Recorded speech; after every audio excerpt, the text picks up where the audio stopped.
I think to just think about technology as a kind of customer entertainment facility would suggest to me that retailers should start thinking about becoming theme parks as opposed to retailers.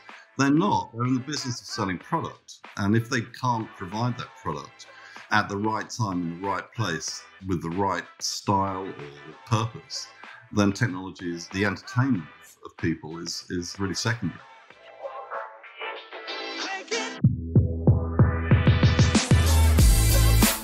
You're listening to Retail Remix, your inside access to candid conversations with the people shaping retail's future. Here's your host, Alicia Esposito. In this new world of brick and mortar, it seems like reinvention is the name of the game.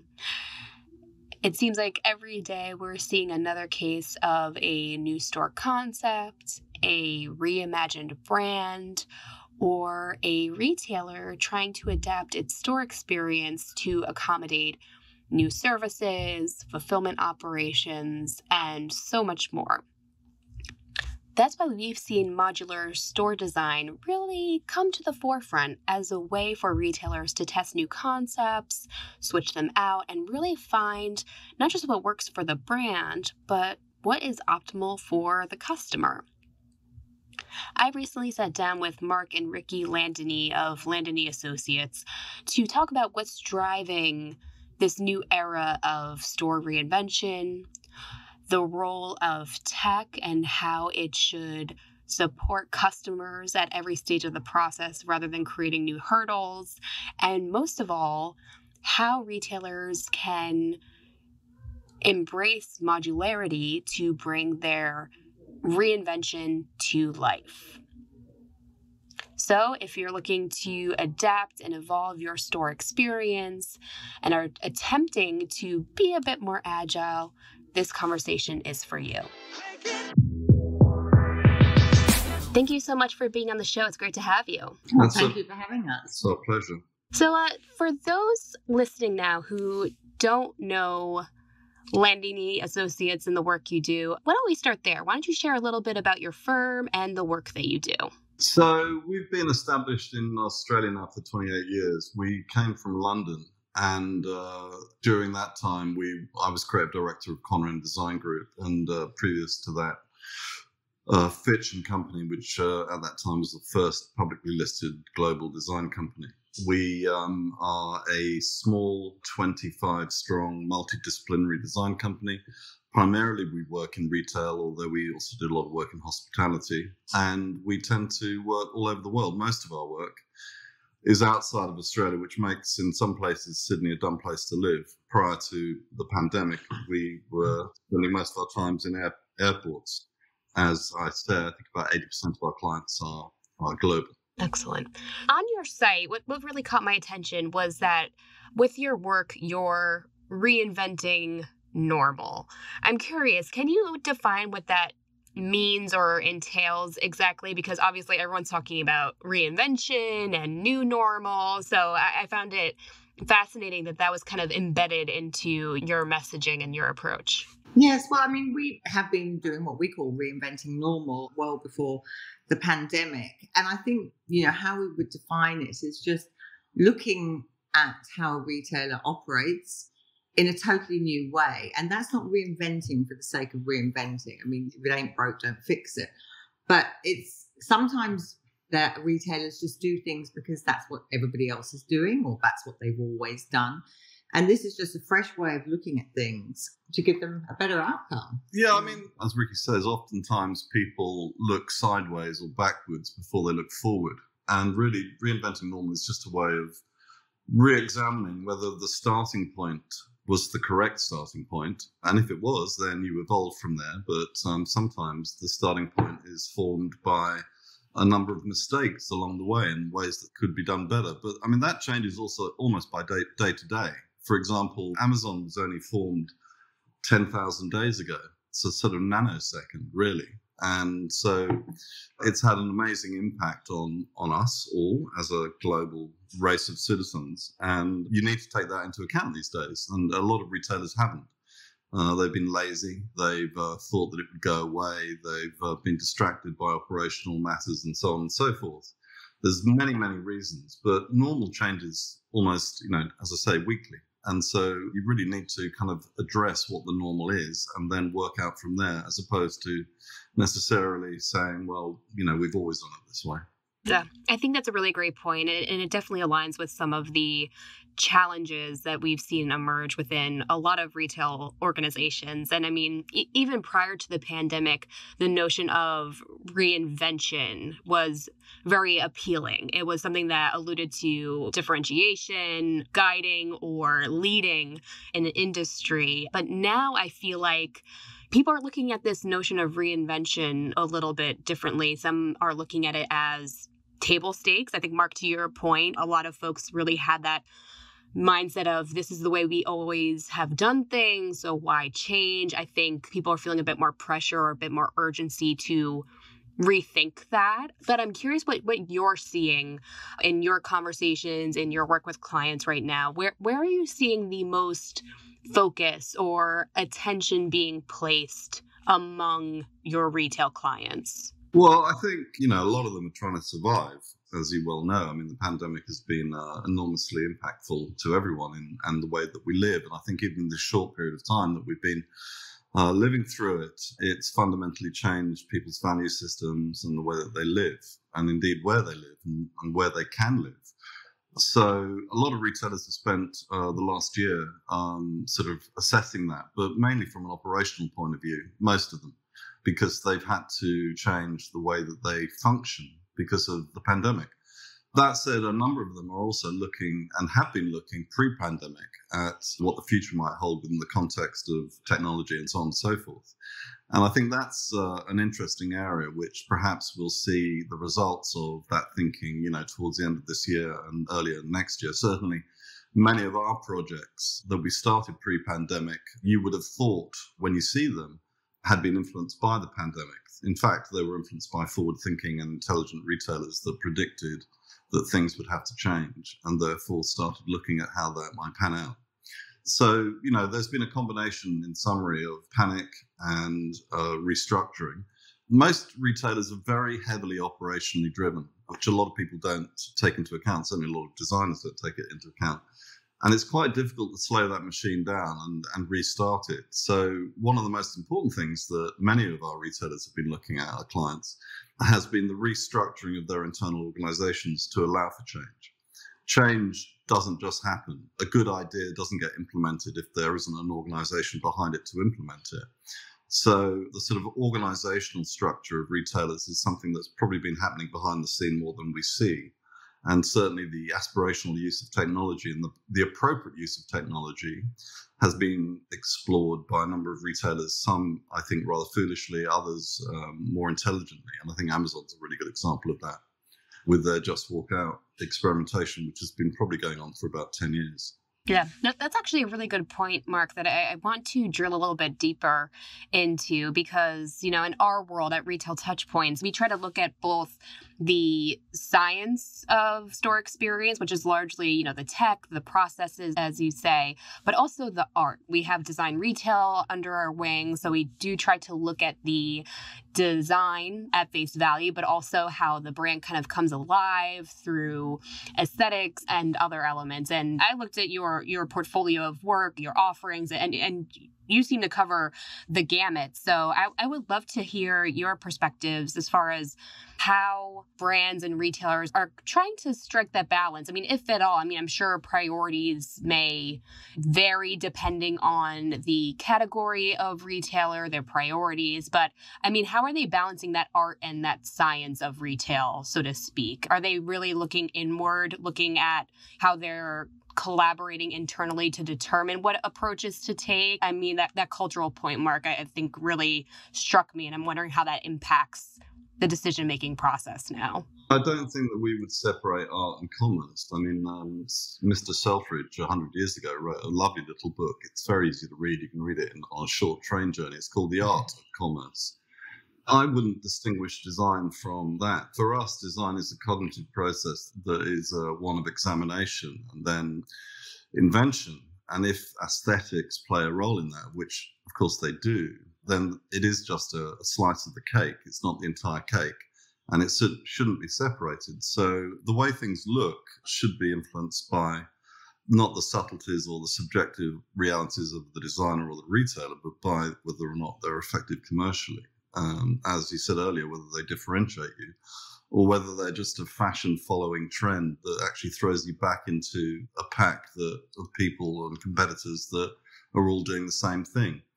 So it does play a significant role in how you look, but it's really only a slice of that. And we've always said, even for many years, that the technology should be sort of behind the scenes, and you shouldn't have technology just for the sake of technology. It's got to have a purpose. It's got to provide a solution for the retailer but more importantly for the customer. Well, I think that's a very good point. A lot of people are, I think that a classic example of that is self-scan in supermarkets.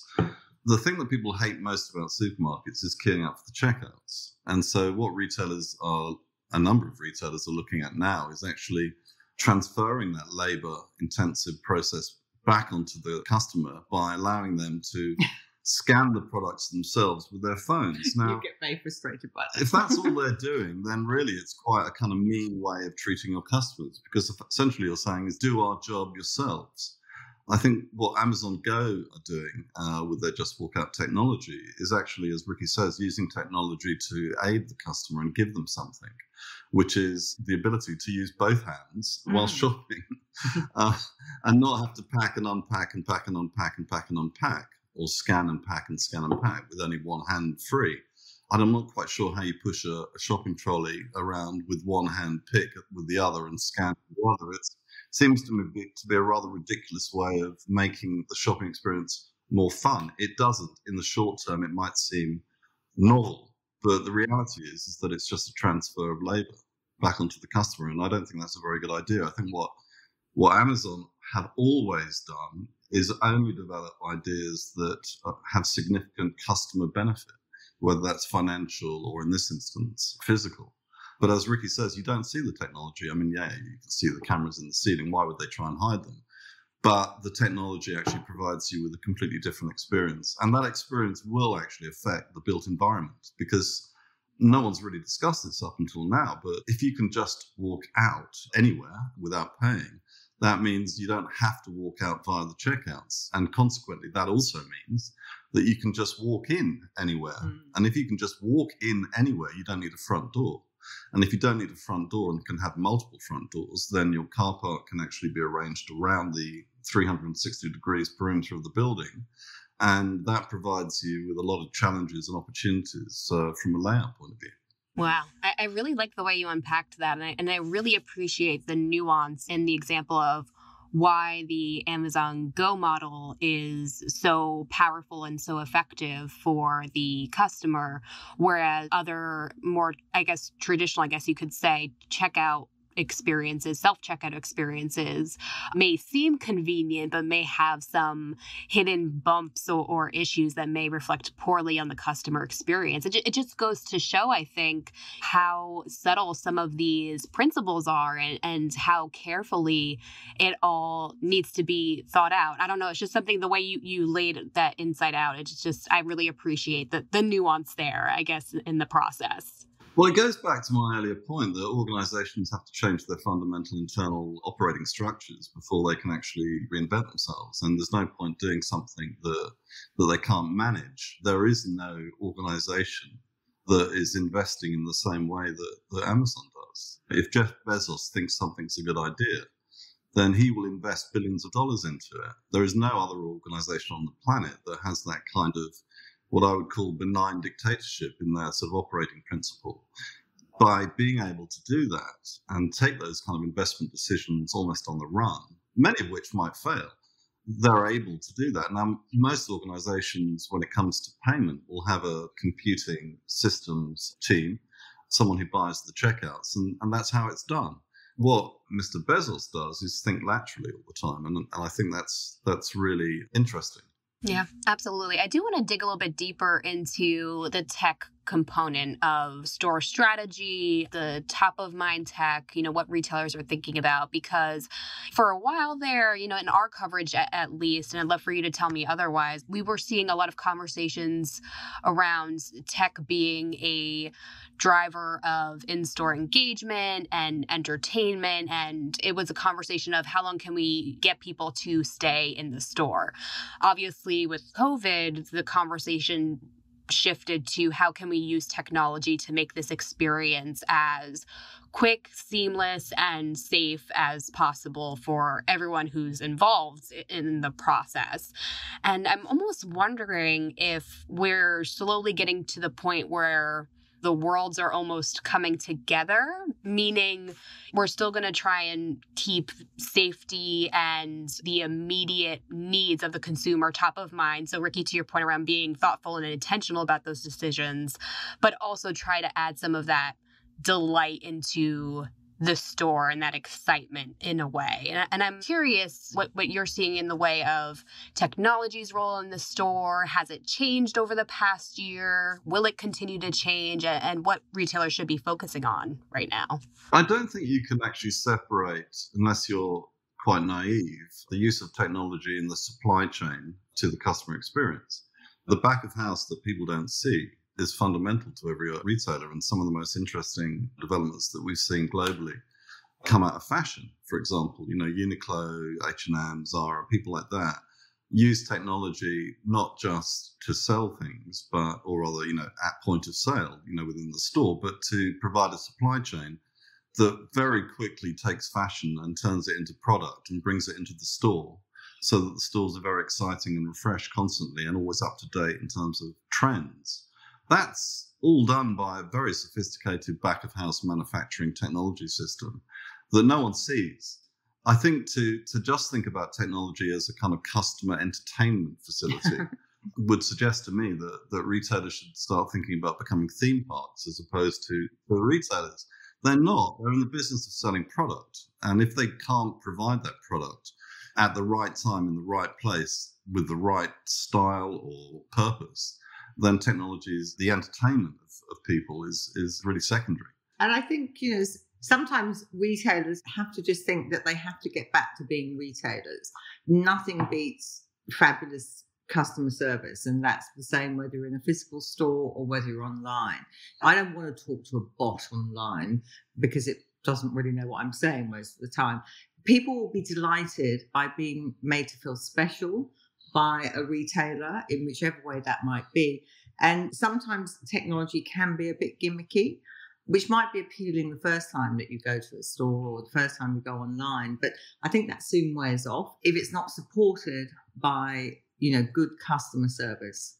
Yeah, I completely agree. I think the fundamentals, when you reinvent normal, oftentimes you just go back to basics. We had credit a long time before we had credit cards. My mother used to go to a local grocer and they asked her, when she would present them with her written order, whether she would like that put on the slate or whether which is an old-fashioned word for credit, or whether she would like to pay for it there and then. They would also ask her whether she would like to take it with her, or whether she would like a boy to deliver it on a bike and at what time. None of these things that we now enjoy online are new.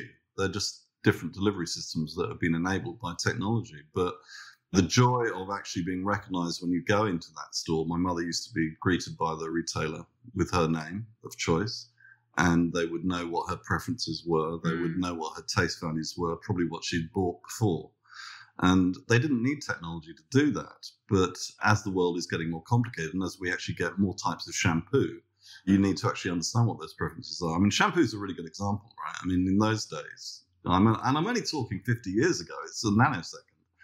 There was only one shampoo. Now there's so many because marketing has taken over and FMCG rules the world. We all believe that we have to have one which is completely and utterly personalized to our needs. And so therefore it gets more complicated because product gets more complicated. But some of the more intelligent retailers in the world are actually understanding that. And I think Aldi is a really good example of that, where they only have one can of baked beans. Well, actually two, they have an organic version as well. So your choices as a customer are helped by, if you like, the curation that the retailer has done for you before you even step into the store. And through that curation and through that simplification of choice, they also bring to the market and bring to bear incredibly low prices because they're buying in bulk, which far exceeds the bulk that you can buy when you're buying 100 different cans of baked beans. And I think also, one thing the pandemic has influenced greatly is the idea of local. And because we've all been spending a lot more time in our own suburbs, at home and whatever during lockdown, people are using local a lot more. And those local stores don't often have a lot of technology or things behind them, but people want to feel connected. They really want to feel connected to things because we have been through this sort of period of isolation often. So I think that larger retailers, when they're thinking about their technology, they do have to take that into consideration and make it more personal. And now a word from our sponsor. For decades, and for the world's largest airlines, banks, semiconductor manufacturers, and telecommunication companies, TIBCO has unlocked the power of real-time data for faster, smarter decisions and competitive advantage. The TIBCO Connected Intelligence Platform seamlessly connects any application or data source, intelligently unifies data for greater access, trust, and control, and confidently predicts outcomes in real time and at scale. Innovation and superior capabilities are made possible by TIBCO. I do want to get a little bit deeper into some of the trends that we're seeing, get your takes on them, and, what the opportunities possibly are for some of our listeners right now. Because I know over the past few months, we've been covering a lot of emerging or evolving trends in the store experience world. Obviously, appointment-based shopping has been around for a long time in retail, but we saw the narrative change to, revolve around social distancing guidelines and safety measures that retailers were putting in place, using it as a vehicle to kind of keep business going, but also support that one-to-one personal connection that we were just talking about. But we're also seeing some other, in-store activations or in-store experiences kind of emerge. Like even brands are doing like content studios now. Like these are elements of the store that allow people to engage with the brand, create content on social media, and kind of turn the store into a destination of sorts. Would love your take, just because you both are being so upfront and honest around like how you perceive the role of technology and how retailers should be thinking about their store strategy. One, like what are your thoughts on these two or any other trends that you're hearing a lot about now?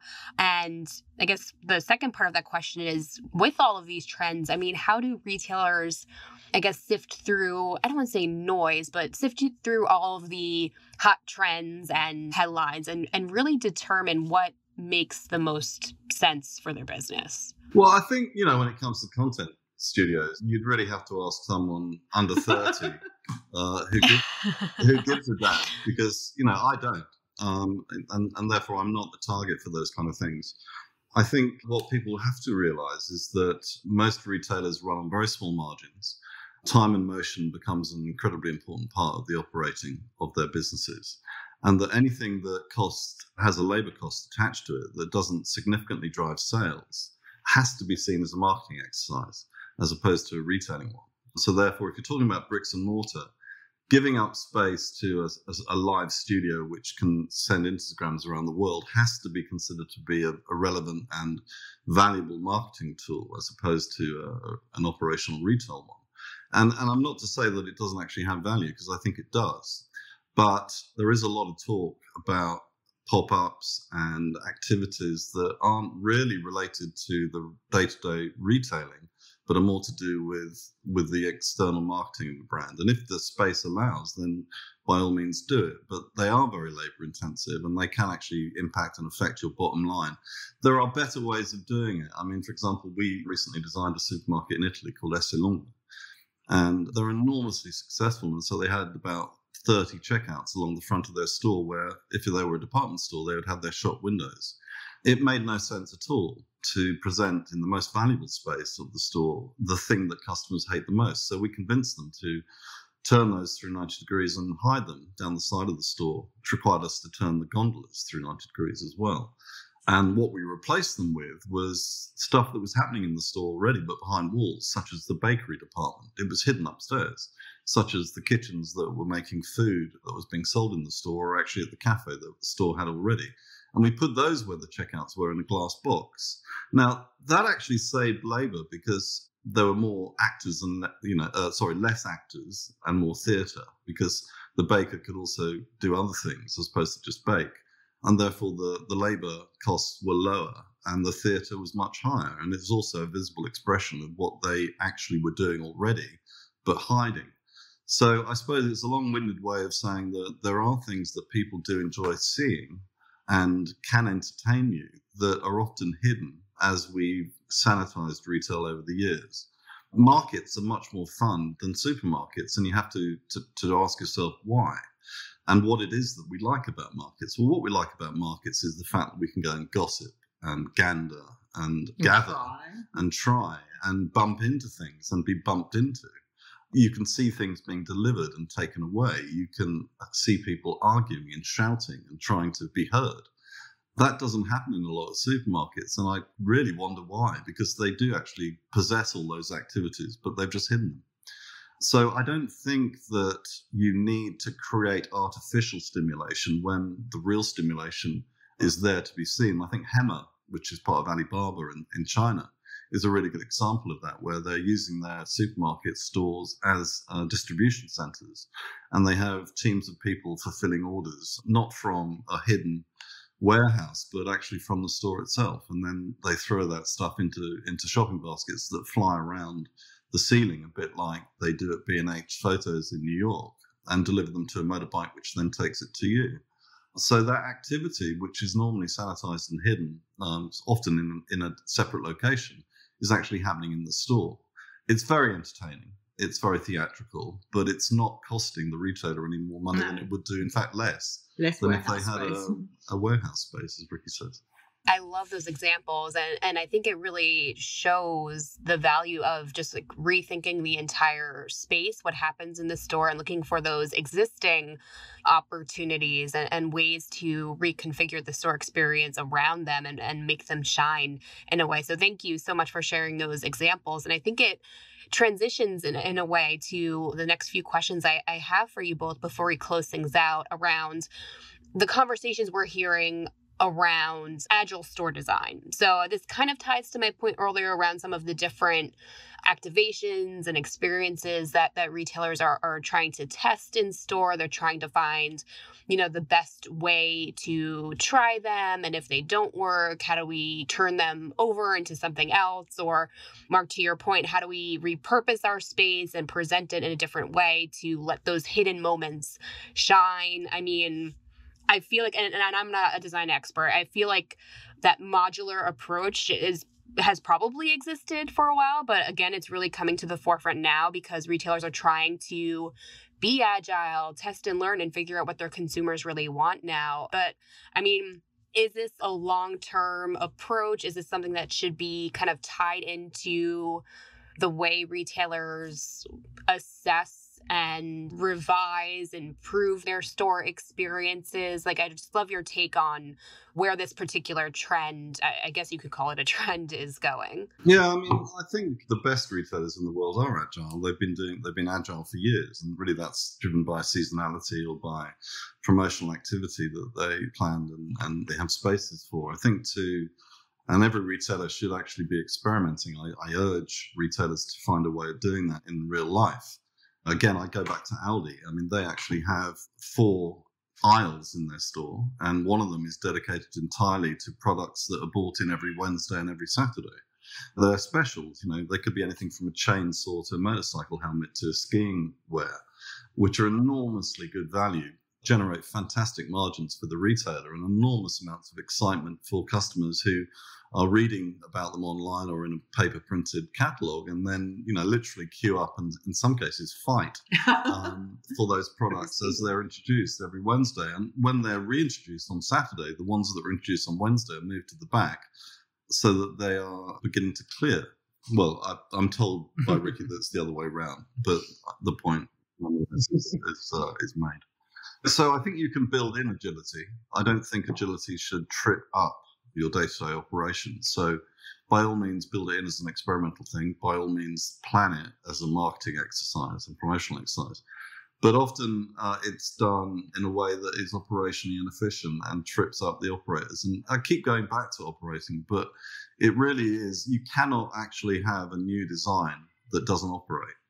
And if operators are not involved in the process of reinvention, then you really might as well not start. Yeah, that's actually a great transition to my follow-up question for you, because I know we spoke a little bit earlier around organizations rethinking the way they collaborate internally, how they bring ideas not just up in discussion, but into action.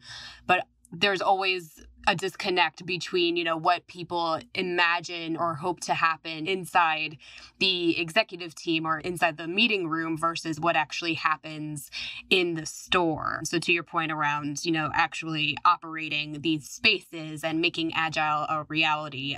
So, do you have any practical best practices or insights around how to kind of close that disconnect and make Agile work? Like, what's required from a store structure standpoint, if anything, to make this a reality? Well, it's difficult to talk about it without showing it, but we recently reinvented mass market fashion retailing, low-end cost fashion retailing here in Australia and in New Zealand. And our brief from the retailer was to make it as agile as possible. They said, well, we need these 3-ways and 2-ways and 4-way racks that we can move around mid-floor and so on and so forth. And we looked at that and said, well, why do you need those things?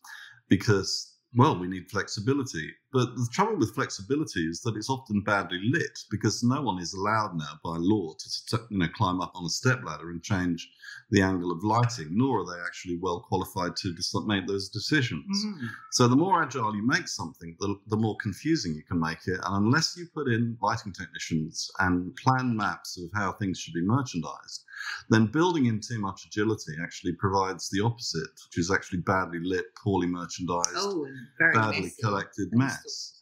So what we did with Glassons was we actually just built almost supermarket walls throughout the store.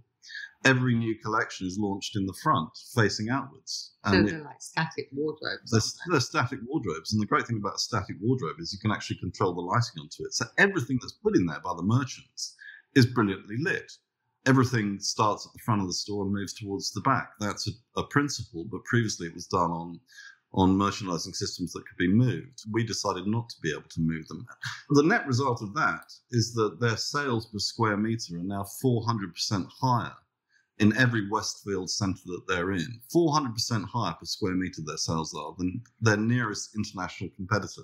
It's a significant and fundamental reinvention of normal that's delivered both aesthetic and commercial results. Because if you buy a T-shirt for $5, you want it to look good. So don't light it badly, light it well and celebrate the fact. And that's, I think H&M, again, Zara, Uniqlo are retailers that understand that. And so our reinvention of how to display things has provided central control of how things are merchandised on the floor. It allows them to introduce new things every week, every day even. But they're all centrally controlled and perfectly lit when they get there. Yes, it's easy for the sales assistants to merchandise it. They don't have to have people coming all the time to check up on it. It's much easier to operate. Better for insurance companies because they don't have to pay out for people falling off step ladders as well. This is fabulous.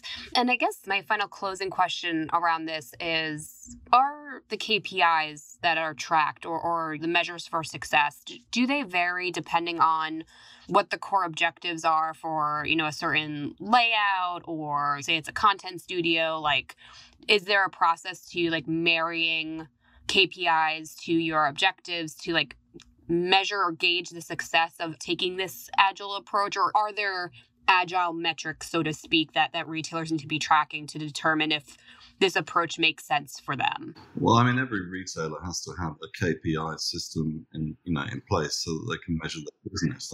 It's not for us to tell them how to do that. We can influence that process by using examples like we just said, but you'd be surprised how many retailers don't. It's very important, I believe, to have what we call a benign dictatorship, as opposed to too many teams running off doing different things.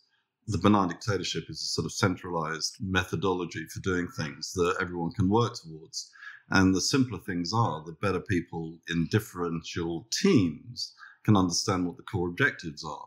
Without that sort of centralized dictatorship, then it's very difficult to do that. And I think, department stores are a really good example of that, where buyers have actually taken over and become lazy by filling department stores since the 70s. Only happened with brands. It's much easier to buy a few brands and chuck them in a space and say, well, you get on with it. The joy of a department store historically was that there were merchants who used to travel around the world and find stuff that we couldn't get locally and delight us with that stuff. And that comes back to curation and sort of intelligent retailing and making excitement through the product, because people don't buy experiences unless it's a high-end brand. And a lot of people are forgetting that it's the product that people go to the stores to buy. And really, it's just a question of deciding whether that product is appropriate or not. And going back to Ricky's point about localization, I think there's a lot of opportunities for department stores to almost become nationalistic. Whilst I'm not a fan of that, politically, I think from a manufacturing point of view and from a local point of view, to actually rediscover products that are made in your country or in your town, and to tell the stories around those is a delightful process that a lot of people have forgotten. And I think department stores could learn from that absolutely fundamentally and become curators again, as opposed to really just shopping centers. I love that. So, Mark, Ricky, thank you again so much for taking the time out. Really some fascinating takeaways here. But before I let you go, I always try to close out these conversations with a few action items, to-dos, I guess you could say, given the topic that we're speaking on for a specific episode. So in this case, obviously we've talked quite a bit around reinvention, what that means at the store level, shared some ideas along the way. But do you have any closing tips or recommendations for the listeners who are maybe in the process of reinventing their stores or are thinking about the future of their store experiences, but maybe don't know where to start or, how to ensure that they're taking the right steps or going down the right path? I mean, any recommendations for them? Well, I would say, I guess what we were sort of saying earlier, start with the fundamentals, start with a good product, a good service, a good brief. If it's a bricks and mortar, store, a nice environment, and that will give people a good experience. Yes, use technology, but use it wisely. Use it in a way that's going to enhance either the operations or the customer experience. I mean, my answer to that question, building on Ricky's point, is to actually make sure that your briefs are understandable. I think a good brief should be, if possible, one word. We, with Esselunga, decided that the brief should be dimmi, or dimmi una cosa, which is Italian for show me or tell me. And everything that we did in the store was really then informed by that, which is to show people and tell them what they do and what their products are and how great they are. I mean, I think that's a really good example on that one, because they, as Mark said earlier, already had these fabulous manufacturing processes. They're making lasagna that, was their grandmother's recipe and stuff like that, but nobody kind of knew. So when they actually looked at what they already had, they could utilize that without having to do anything more fancy. And the thing about briefs, particularly in large organizations, is that they should be no more than 3 paragraphs, or they should actually talk about the benefit of what you're going to do as opposed to the process within which you're going to go through doing it. And if they're too complicated or they're too long or they're too wordy, if they're a document more than 1 page, then no one's going to read it, and therefore no one's going to understand it, and therefore no one's going to be able to implement it within a large, complex organization. So keep it simple, stupid, really, is my advice. Love it. What a way to close it out. Mark, Ricky, thank you again so much for taking the time out. It was lovely meeting you and, of course, talking shop with you. Thank you so much. Thank you. Lovely to meet you too, Alicia. And to all of you, if you have any follow-up questions for Mark and Ricky, we'd love to hear from you. Drop us a line on Twitter at @OurTouchPoints or at Retail Touchpoints on LinkedIn. We would love to have an ongoing discussion with you all about the future of the store. Of course, if you liked today's episode, have some feedback for us, drop us a comment through your preferred podcast player. And if you haven't already, subscribe. You'll get the scoop on new episodes when they're available every week. Thanks, everyone. We'll see you next time. Take care. Thanks for listening to this episode of Retail Remix. Be sure to subscribe so you never miss an episode. You can find us on your favorite podcast player. Until next time, keep mixing it up.